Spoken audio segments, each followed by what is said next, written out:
بسم اللہ الرحمن الرحیم۔ اللہ نے آدم علیہ السلام کو پیدا کیا اپنی قدرت سے، اماں حوا کو مٹی سے بنایا، ان کے بچوں یقین کر لیا بچوں نے کہ اللہ بڑا طاقتور ہے۔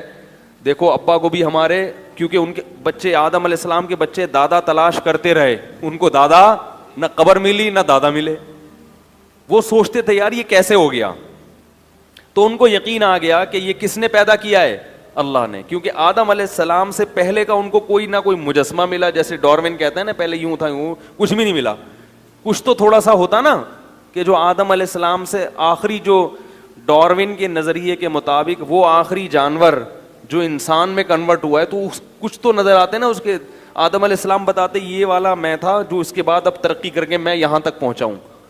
ان کو تو 100% یقین تھا کہ اللہ ہر چیز پر قدرت رکھتا ہے، تبھی آدم علیہ السلام کے بچے غیر مسلم نہیں تھے، فرما بردار اور نافرمان تھے، مشرک نہیں تھے، اور اللہ کے وجود کا یقین بھی کرتے تھے۔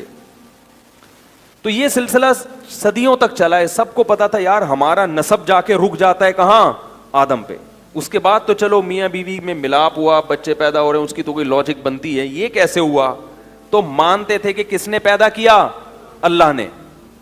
نوح علیہ السلام کئی صدیوں کے بعد آئے ہیں آدم علیہ السلام کے، ان کے دور میں بھی اللہ کے وجود کا انکار کسی نے نہیں کیا، ان کے دور میں شرک تو پھیلا ہے، شرک کہ اللہ نے اختیارات دے دیے دوسروں کو بھی، جیسے اللہ نے بغیر کسی لاجک کے بس مٹی سے پتلا بنایا آدم کا، اور ان کی پسلی سے اماں حوا کو نکالا، کن ہو جا، اور وہ ہو گئے۔ تو جیسے اللہ کو اس قسم کے اختیارات ہیں کہ وہ کر لیتا ہے بغیر کسی لاجک کے بھی، تو نوح علیہ السلام کے دور میں پہلی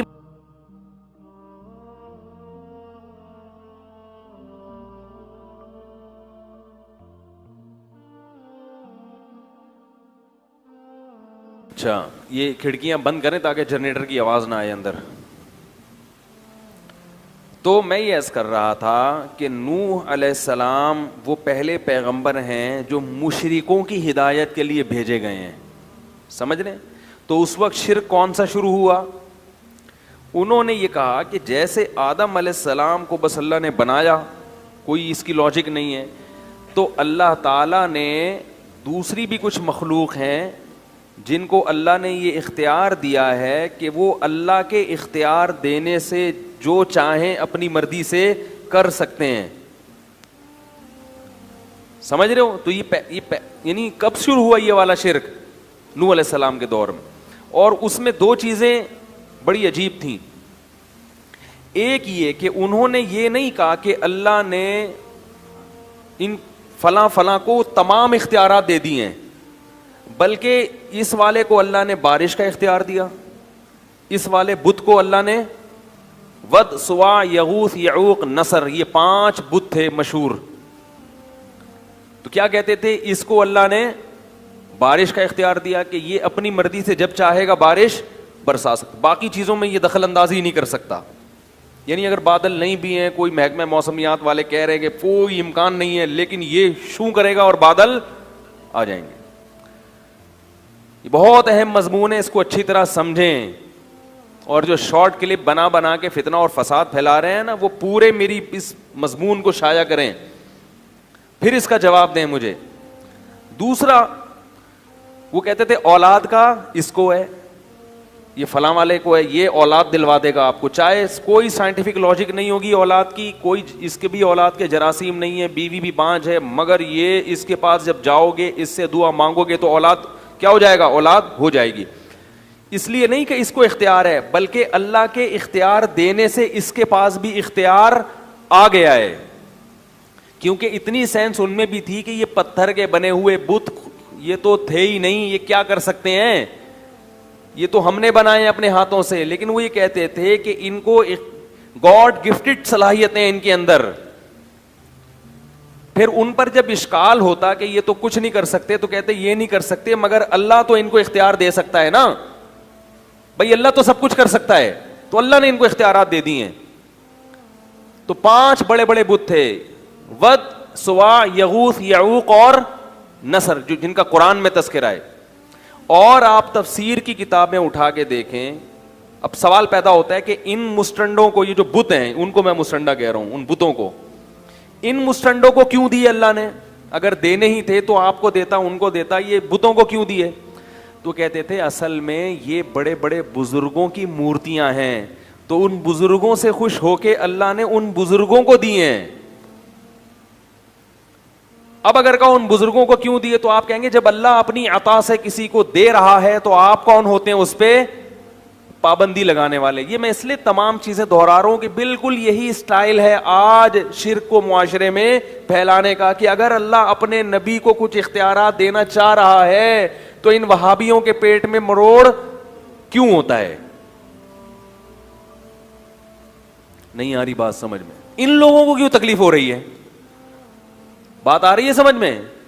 پبلک کو کیوں؟ جب اللہ اپنے محبوب, اپنے حبیب سید الانبیاء یا ان کو اگر اللہ اپنے اختیار سے اختیارات دے رہا ہے تو لوگوں کو اس پہ اشکال کیوں ہو رہا ہے؟ بات آئی سمجھ میں؟ تو نوح علیہ السلام اسی شرک کی نفی کے لیے دنیا میں آئے تھے کہ اللہ جس سے خوش ہوتا ہے اسے جنت تو دیتا ہے, اسے دنیا میں اعلیٰ مقام تو دیتا ہے, اسے لوگوں کا مقتدا اور رہبر تو بناتا ہے, اسے نیک صالح اولاد تو دیتا ہے, مگر اپنے اختیارات میں اس کو شرکت نہیں دیتا. یہی تو شرک ہے جس کی نفی الحم سے لے کے والناس تک قرآن میں ہے کہ اللہ کسی کو ایسا پروٹوکول نہیں دیتا, اور اسی کو اللہ نے اپنے ساتھ الوہیت میں شرک قرار دیا, معبودیت میں, کہ مجھے میرے جیسا معبود کیوں تراش لیا تم نے, حالانکہ وہ مانتے تھے کہ یہ اللہ جیسے نہیں ہے. ہندو بھی ان بتوں کو ویسا بھگوان نہیں سمجھتے جیسا وہ آسمان پہ بیٹھے ہوئے خدا کو بھگوان کہتے ہیں, یہ ویسا نہیں ہے, لیکن اس نے ان کو کیا دیے ہوئے ہیں؟ اختیار دیے ہوئے ہیں. بات آ رہی ہے سمجھ میں؟ تو اللہ نے کسی کو بھی اسباب سے ہٹ کے کسی بھی قسم کا کوئی بھی اختیار, بولو بھائی, نہیں دیا. اسی شرک کی نفی کے لیے قرآن آیا ہے اور انبیاء آئے ہیں.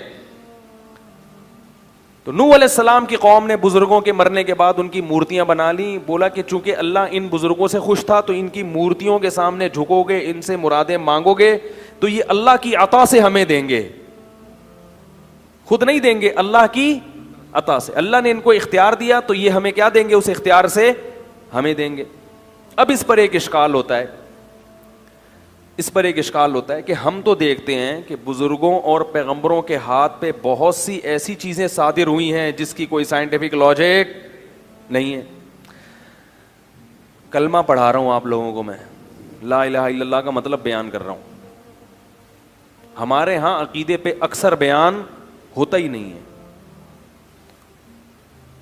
تو بہت سے لوگ کہتے ہیں کہ بھئی دیکھو اللہ نے اختیارات تو دیے ہیں نا, موسیٰ علیہ السلام لاٹھی کو سانپ بنا دیتے تھے, اس کی کوئی لاجک ہے؟ ہمارے نبی صلی اللہ علیہ وسلم کے پاس مشرکین آئے, چاند کے 2 ٹکڑے کرو, آپ نے ایسے کیے اور 2 ٹکڑے کر دیے, کوئی لاجک ہے اس کی؟ اور پھر وہ چاند آپس میں جڑ بھی گئے. صحابہ پیاسے تھے, پانی میں آپ صلی اللہ علیہ وسلم نے ہاتھ ڈالا اور پانی ابلنا شروع ہو گیا. عیسیٰ علیہ السلام کہتے تھے مردے کو قوم باذن اللہ, اللہ کے حکم سے کھلو جا. پنجابی میں کیا کہتے ہیں؟ کھلو جا, کھلو جا. تو آپ کہیں گے کہ حضرت عیسیٰ نے پنجابی میں تھوڑی کہا تھا, تو اردو میں بھی تو نہیں کہا تھا نا, تو وہ جو بھی کروں گا میں تو ترجمہ ہی کروں گا نا. اور عربی میں بھی نہیں کہا تھا, جو قرآن نے کہا نا قم باذن اللہ, تو عربی میں تھوڑی, ان کی تو عبرانی زبان تھی یا سریانی زبان تھی, اس میں کہا نا انہوں نے. تو کیا کہا؟ کھلو جا. یہ کھلو جا میں اس لیے کہہ رہا ہوں کہ پنجاب والے جب کسی کو آرڈر کرتے ہیں تو اسٹائل تھوڑا سا الگ سا ہوتا ہے, اس میں بندہ نہیں بھی کھڑا ہو رہا ہو تو کھڑا ہو ہی جائے گا. تو اس لیے مردہ اگر نہیں بھی چاہتا تھا نا کھڑا ہونا, وہ عیسیٰ علیہ السلام کا حکم سن کے کیا ہو جاتا تھا؟ کھڑا ہو جاتا. کیونکہ آپ بولو نا اٹھیے, اردو میں آپ کیا بولیں گے؟ اٹھیے, وہ نہیں اٹھے گا. اردو میں بڑی شائستگی ہے, آئیے جائیے, تبھی اردو میں کوئی کام ہوتا ہی نہیں ہے. ایک صاحب تھے, وہ ٹرک اڈا نہیں ہے, ٹرک اڈا, ٹرک اسٹینڈ جو ماڑی پور میں, وہاں انہوں نے آفس کھولا, اردو اسپیکنگ تھے, وہ آفس کھولا انہوں نے. تو میں ان کے پاس گیا تو وہ عجیب اسٹائل سے لوگوں سے بات کر رہے ہیں, ملازمین سے. تو میں نے کہا یار یہ کون سا اسٹائل ہے؟ کہہ رہے ہیں یار ان سے تمیز سے بات کرو تو کام, ان سے بولو نا یہ ڈبے اٹھا کے ٹرک پہ رکھ دیجئے, ٹرک لوڈ کرنا ہے, مال پنجاب جا رہا ہے, رکھیے. کوئی بھی ہلتا نہیں, ان کو ٹھڈے مار مار کے. تو اللہ نے ہمارے ملک میں ہمیں مختلف قسم کی زبانیں دی ہیں, جب جس زبان سے کام اٹھانا ہو آپ وہ کام اٹھاؤ. تو جو شرافت سے نہ آ رہا ہو, شر اور آفت کا بولو کھڑے ہو جائیے, نہیں ہو رہا کھلو جا, ایک دم کھڑا ہوگا وہ. تو میں یہ عرض کر رہا تھا, ہر زبان میں ایک مٹھاس ہے. پنجاب کی زبان میں ایک الگ سی مٹھاس بھی ہے جو اردو میں نہیں ہے. بعض جملے پنجابی زبان کے اتنے مزے کے لگتے ہیں کہ وہ اردو میں مزہ ہی نہیں. میں کیونکہ پوری طور پر قدرت نہیں ہے اس لیے میں بیان نہیں کر سکتا, لیکن ان کی زبان میں نا بعض جملے ایسے ہیں جو اردو میں مزہ نہیں آتا. تو اردو کی الگ تہذیب ہے. خیر بات کہاں سے کہاں چلی گئی. تو عیسیٰ علیہ السلام مردے کو کیا کہتے تھے؟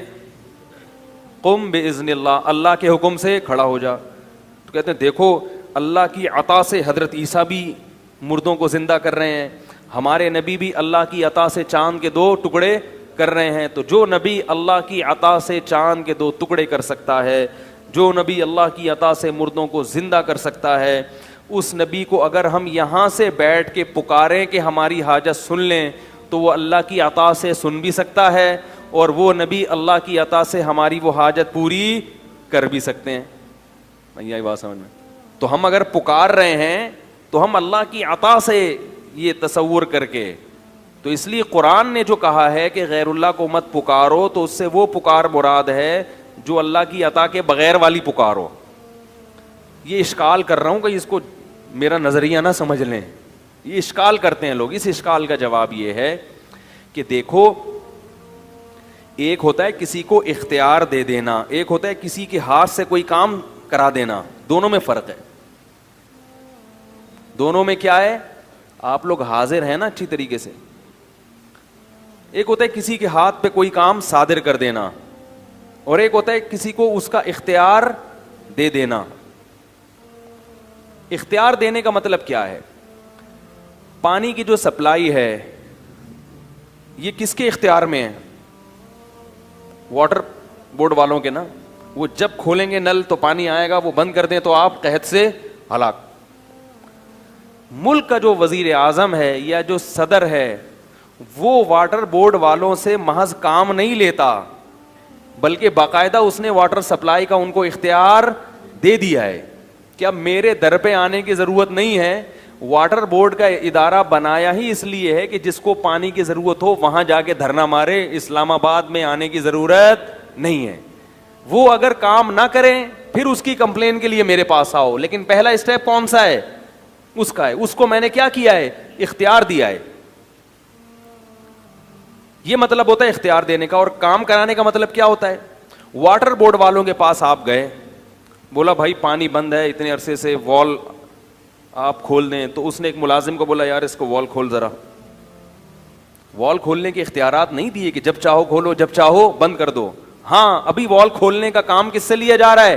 ملازم سے. تبھی آپ ملازم کے پاس نہیں آؤ گے, آپ ڈائریکٹ کس کے پاس جاؤ گے؟ واٹر بورڈ والوں کے پاس. اس کی اور آسان مثال دیتا ہوں کہ اختیار دینا کیا ہوتا ہے اور کام لینا کیا ہوتا ہے. دیکھو آپ لوگ جاتے ہیں نا اکثر کوئی ڈاکومنٹ تیار کرنے ہوتے ہیں اسٹیمپ پیپر, تو منشی صاحب کے پاس جاتے ہیں, وہ ڈی سی آفس کے باہر لوگ بیٹھے ہوئے ہوتے ہیں پیپر. آپ کیا کرتے ہیں؟ اب تو ٹائپنگ شروع ہو گئی, پہلے قلم سے لکھتے تھے. آپ کہتے ہیں بھائی میرا فلاں کے ساتھ لین دین ہے, اس کو کے ڈاکومنٹس تیار کرنے ہیں, آپ اس کو کیا کریں؟ لکھیں. تو آپ نے اس کو اختیار دیا کہ یہ چیز آپ لکھیں. وہ لکھتا خود نہیں ہے, قلم سے مدد لیتا ہے, وہ قلم کے ذریعے لکھتا ہے. تو اختیار کس کے پاس ہے لکھنے کا؟ رائٹر کے پاس, کاتب کے پاس. کام کس سے لے رہا ہے وہ؟ قلم سے. قلم کو اختیار نہیں دیا. اگر قلم کو اختیار دیا ہوتا تو آپ قلم کے پاس جا کے کہتے کہ لکھو, اور قلم خود اٹھ کے گھومنا شروع کر دیتا. قلم کاتب کے ہاتھ میں ایسا ہوتا ہے کہ اس کی اپنی کوئی حیثیت نہیں ہوتی. کاتب جدھر کو گھمائے گا قلم وہاں گھومے گا. اور اختیار کس کے پاس ہے؟ طاقت کس کے پاس ہے؟ کاتب کے پاس. تو یاد رکھو پیغمبروں کے جتنے معجزے ہیں اس میں کسی بھی کام کا پیغمبر کو اختیار نہیں دیا جاتا. پیغمبر کی انگلی سے, پیغمبر کے ہاتھ سے کام لیا جاتا ہے. کام کرنے والا کون ہوتا ہے؟ اللہ. اور 100% اختیار کس کے پاس ہوتا ہے؟ اللہ کے پاس ہوتا ہے. جب مشرکین ہمارے نبی کے پاس آئے کہ چاند کے 2 ٹکڑے کریں, تو اللہ نے ہمارے نبی کو وحی کی کہ آپ اشارہ کریں, ٹکڑے میں کر دوں گا. یہی وجہ ہے کہ جب بھی مشرکین آ کے مطالبہ کرتے تھے معجزے کا, تو نبی ہر دفعہ ان کا مطالبہ پورا نہیں کرتے تھے, بلکہ کہتے تھے کہ میں یہ کام نہیں کر سکتا.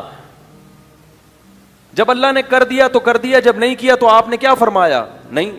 آپ سورہ بنی اسرائیل اٹھا کے دیکھیں, لن نؤمن لکا, ہم تجھ پر ایمان اس وقت تک نہیں لائیں گے. مشرکین کہتے اے نبی اس وقت تک ایمان نہیں لائیں گے حتی تفجر لنا من الارض ينبوعا, آپ اشارہ کریں اور زمین سے چشمہ جاری ہو جائے.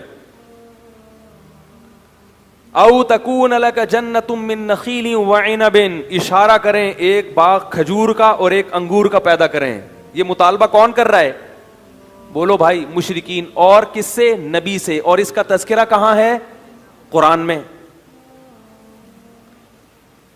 یہ سارے مطالبے ہو رہے ہیں نا کہ یہ کریں آپ. اور یکون لک بیت من زخرف, ایک گھر ہونا چاہیے سونے کا, اشارہ کریں ادھر سونے کا گھر بن جائے. او ترقی فی السماء, ابھی ہمارے سامنے آسمان پہ جائیں. ہم کہتے ہیں نبی آسمان پہ گئے ہیں, یہ معجزہ تھا, لے جانے والا کون ہے؟ اللہ. اسباب کی دنیا میں اپنے اختیار سے انسان اتنی اوپر نہیں جا سکتا. ممکن مر جائے گا نا انسان, ہے آکسیجن بھی نہیں ہے, اور اتنی یہ اللہ کی قدرت تھی کہ اپنے حبیب کو 7ویں آسمان پہ لے گیا. تبھی اس میں کوئی اعتراض بھی نہیں ہے, اشکال بھی نہیں, بھئی اللہ سب کچھ کر سکتا ہے. تو او ترقی فی السماء, آسمان پہ جائیں. لن نؤمن لرقیک حتی تنزل علینا کتابا نقرأ, اور ہم جانے پر یقین نہیں کریں گے جب تک ہمارے سامنے آسمان سے قرآن لے کر نہ آئیں.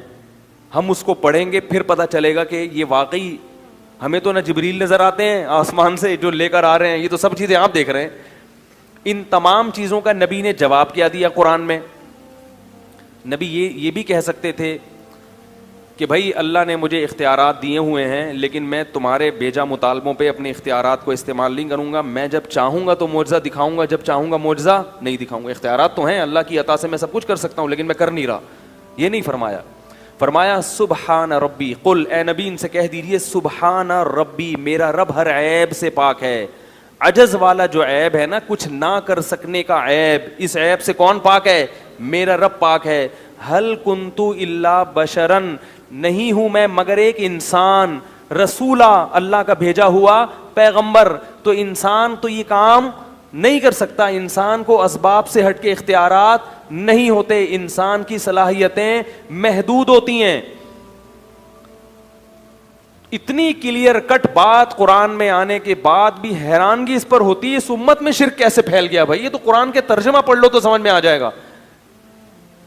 پتہ یہ چلا کہ اللہ نے اپنے نبی کو اس قسم کے اختیارات, بولو بھائی, نہیں دیے تھے. ہاں جب اللہ وحی کرتے کہ آپ یہ کام کریں, ہم آپ کے ہاتھ پہ یہ معجزہ دکھا دیں گے, تو اللہ تو جس کو چاہے دکھا سکتا ہے. جس کے ہاتھ پہ, وہ بزرگوں کے ہاتھ پہ کرامتیں بھی ظاہر کر سکتا ہے, اور انبیاء کے ہاتھ پہ معجزے بھی ظاہر کر سکتا ہے. یہی وجہ ہے کہ حضرت موسیٰ علیہ السلام لاٹھی کو سانپ بنانا نہیں جانتے, اور نہ ان کو اللہ نے اختیار دیا. اگر اختیار دیا ہوتا تو ہر دفعہ اللہ سے پوچھتے نہیں کہ اب کیا کرنا ہے. پہلی دفعہ جب اللہ نے حضرت موسیٰ کے ہاتھ میں لاٹھی پکڑائی, بلکہ پہلے سے لاٹھی تھی, اللہ نے پوچھا یہ کیا؟ فرمائی ہے, فرمایا پھینکو زمین پہ.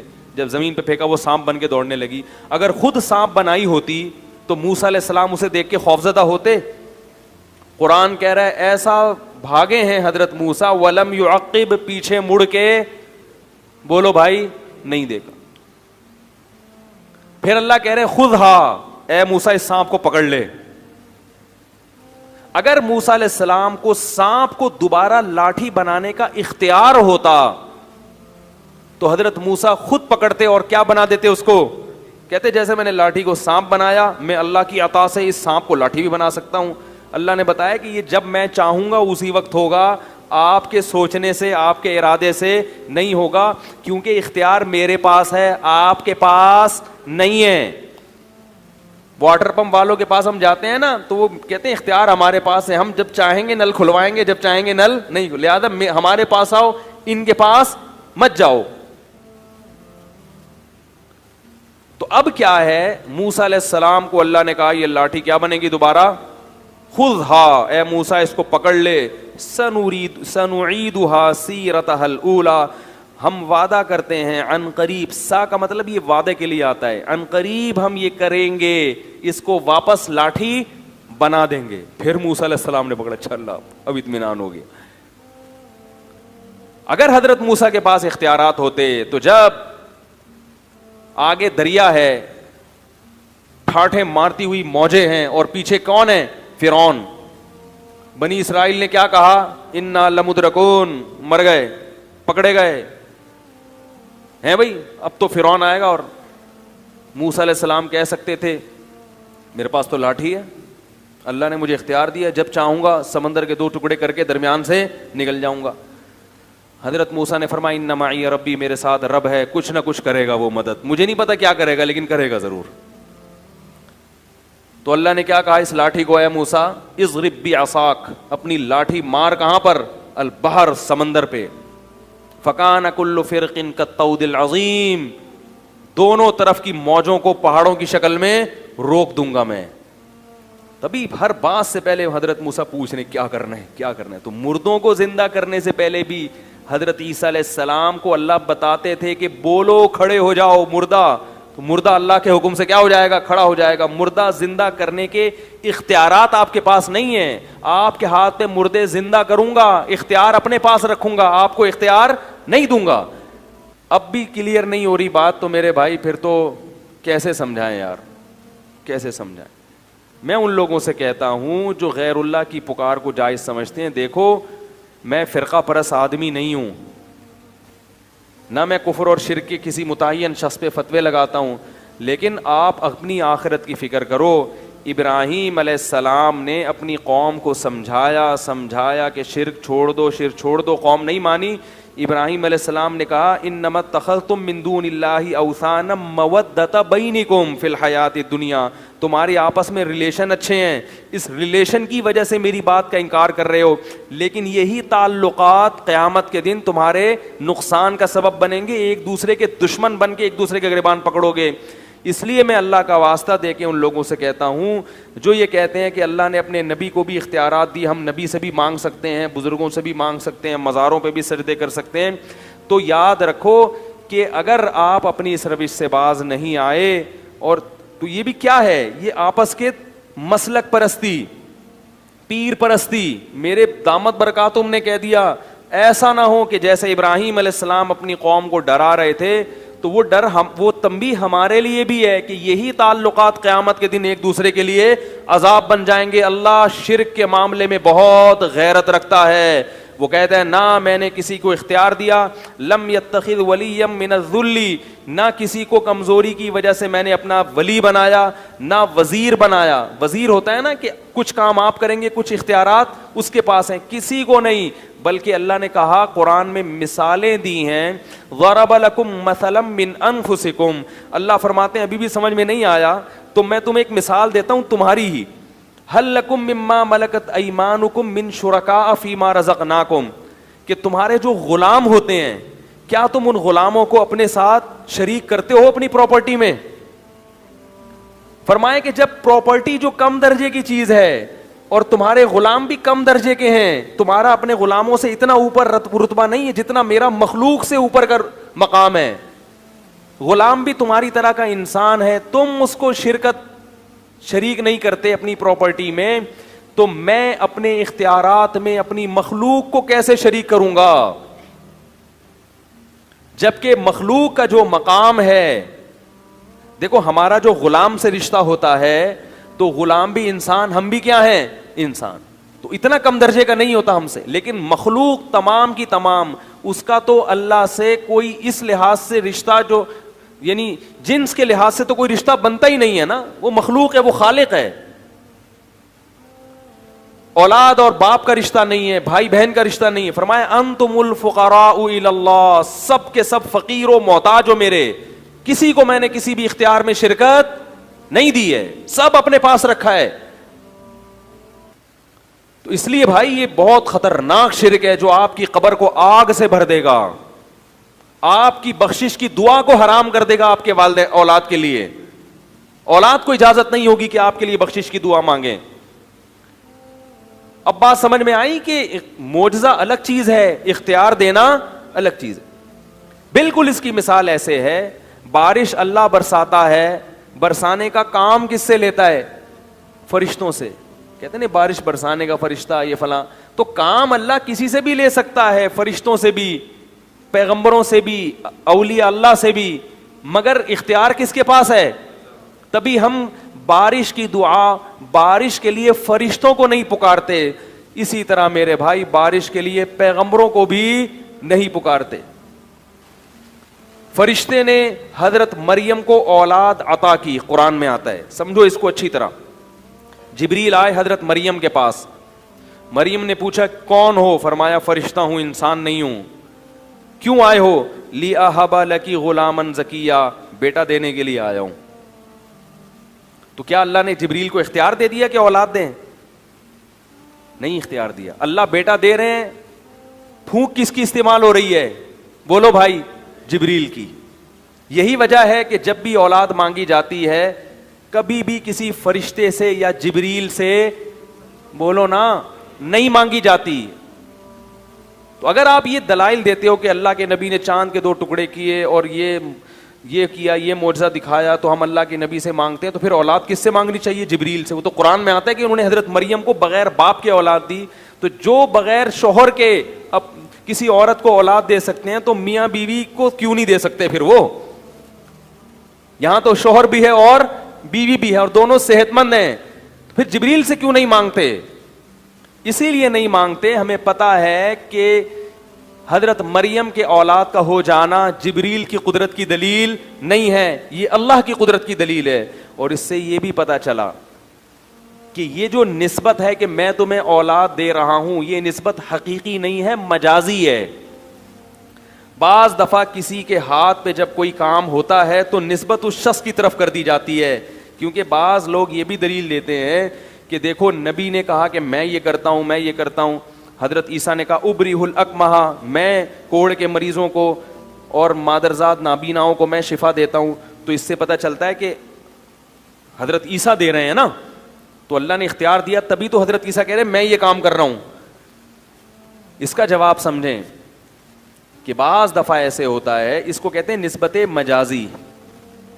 دیکھو زبان میں نا مجاز بہت چلتا ہے. میں اس کے ایک مثال دیتا ہوں کہ آپ کیا کہتے ہیں میری گاڑی پنچر ہو گئی, حالانکہ گاڑی نہیں, گاڑی کا ٹائر پنچر, لیکن نسبت آپ نے گاڑی کی طرف کر دی سہولت کے لیے.